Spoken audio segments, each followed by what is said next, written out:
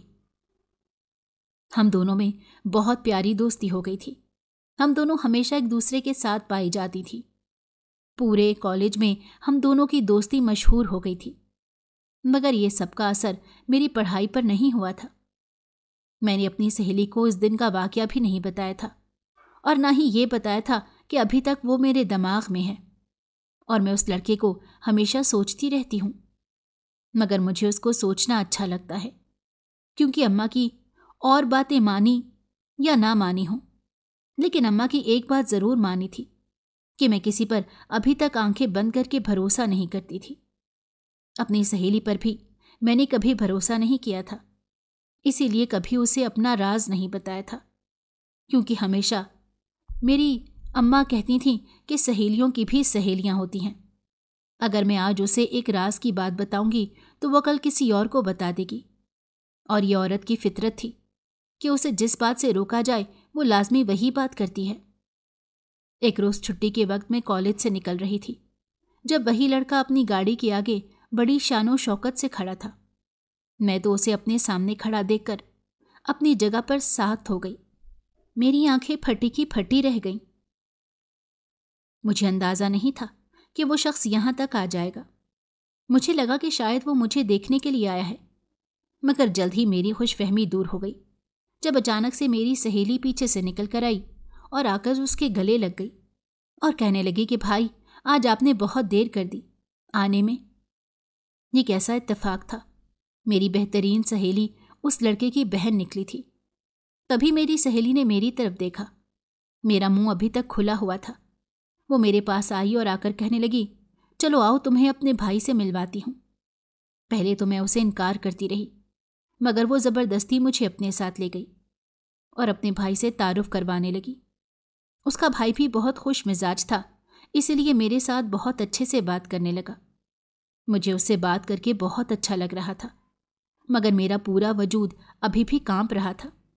میں بہت الجھن کا شکار تھی، بار بار نظر چرا رہی تھی تو کبھی اپنے ہاتھ مسلنے لگتی۔ تبھی میری سہیلی نے میری حالت پر رحم کھایا اور کہنے لگی کہ بھائی، اگر اس کو اور مزید یہاں پر کھڑا رکھا تو یہ یہاں پر ہی بے ہوش ہو جائے گی، نہ جانے اس میں پر اعتمادی کب آئے گی۔